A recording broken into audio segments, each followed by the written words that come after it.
Anger किस लिए ज़रूरी है या एंगर का क्या बेनिफिट है, फिर आएंगे कि एंगर का क्या नुकसान है। एंगर से हमको क्या मिलता है, and this is scientifically proven, ऐसी बहुत सारी स्टडीज़ हैं, रिसर्चेस हैं, जिसके अकॉर्डिंग ये निकल करके आया है साइंटिफिकली कि एंगर की वजह से हमारे अंदर ऑप्टिमिज्म आता है, जोश जिसको हम बोलते हैं, वो क्या है अगर एंगर नहीं है तो। बिना किसी प्रॉब्लम के क्या आपके अंदर जोश आ सकता है? जब लाइफ में कोई प्रॉब्लम होती है तभी तो गुस्सा आता है, उस गुस्से को आप जोश भी बोल सकते हो, एक्साइटमेंट भी बोल सकते हो, ऑप्टिमिज्म भी बोल सकते हो। दैट इज एंगर जो कि बाहर निकल रहा है।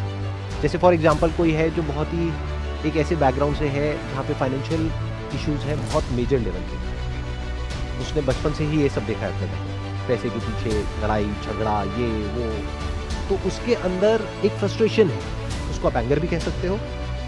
उसकी वजह से उसके अंदर एक एनर्जी है और अब वो अपनी उस एनर्जी को लगा रहा है या लगा रही है किसी एक डायरेक्शन में। ये सब कहाँ से आ पा रहा है? डिससेटिस्फैक्शन से आ रहा है, सेटिस्फैक्शन से नहीं आ रहा, और ये एस्केपिज्म से भी नहीं आ रहा। एस्केपिज्म होता है कि इग्नोर कर दिया, घर में फाइनेंशियल प्रॉब्लम है, बहुत बुरा हाल है, लेकिन उसने कहा कि अब इसका सोल्यूशन क्या निकालना है, मेरे बस की तो नहीं है, तो अपने दोस्तों के साथ में गया, 2-4 बोतल पी और आ करके घर पे पड़ गया। घर वाले जूते मारे पीते हैं, जो मर्जी करें, उसको कोई फर्क नहीं पड़ता। तो ये क्या हो गया? एस्केपिज्म। बट एंगर मतलब क्या है कि उसको क्लियरली समझ आ रहा है कि मेरी लाइफ में क्या प्रॉब्लम है और मुझे उसको सोल्यूशन निकालना है। यहाँ से एक कमाल की एनर्जी मिलती है। ये जो वर्ड है मोटिवेशन, इसके लिए भी एंगर जरूरी है। मोटिवेशन का मतलब क्या हुआ? There has to be a motive. Motive for what? Motive for a better life. So that means there is a problem in your life. That's why you want to make it better. तभी तो motivation आएगा। अगर आपकी life perfect है तो motivation कहाँ से आएगा कुछ भी करने में? You want to change something, you want to make something better, you want to share something, you want to solve a problem. वहां से पैशन पैदा होता है, वहां से एंगर पैदा होता है। तो एंगर वो नहीं है जिसको हम समझते हैं, वो एक बहुत ही नैरो अप्रोच है एंगर को देखने की। हम क्या समझते हैं? एंगर मतलब गुस्सा, गुस्सा मतलब बुरा। एंगर 2 तरह का होता है, एक कंस्ट्रक्टिव, एक destructive.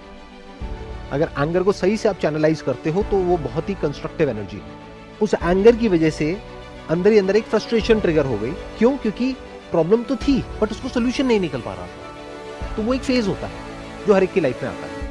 When we feel entangled, when we feel stuck, जब ऐसा लगता है कि सांस नहीं आ रही है, सफोकेट हो जाते हैं। ये सब मैंने फील किया है अपनी लाइफ में, आप लोगों ने भी कभी ना कभी फील किया होगा कि ऐसा लगता है हम चारों तरफ से ट्रैप्ड हैं और कोई रास्ता नजर नहीं आ रहा होता है। तो एक टेम्पररी फेज आता है जब हमें समझ नहीं आ रहा होता है क्या करें, but this is part of the process. यहां से हो करके ही आप नेक्स्ट स्टेप पे पहुंच सकते हो, वो है सोल्यूशन। लाइफ में जब भी कुछ करना होता है ना, तो एक ये फेज आता ही आता है। इस फेज में इंसान के पास में 2 ऑप्शन होते हैं। एक ये कि वो बड़ी पेनफुल स्टेट है, सफोकेटिंग लग रहा है, तो जहां से भी थोड़ी सी भी हवा आ रही है वो ले लो। ऐसा है जैसे सांस नहीं आ रही तो जहां से भी आ रही है वहां से ले लो।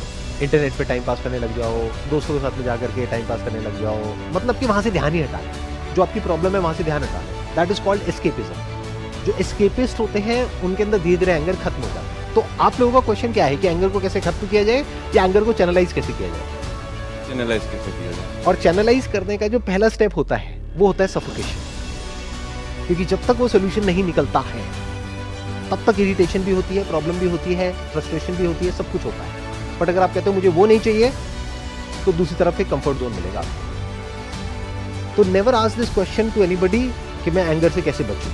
एंगर से बचना नहीं। जिस दिन आपके अंदर से एंगर पूरी तरह से निकल गया उस दिन पैशन भी खत्म हो गया। Side effects are part of the medicine. Anger is just like any other medicine. Medicine किस लिए होती है? किसी बीमारी को ठीक करने के लिए। बीमारी क्या है? प्रॉब्लम है। तो कोई प्रॉब्लम का सोल्यूशन निकालने के लिए you need anger, you need some kind of frustration with the problem, तभी तो आप निकालोगे, नहीं तो आप कहोगे चलता है।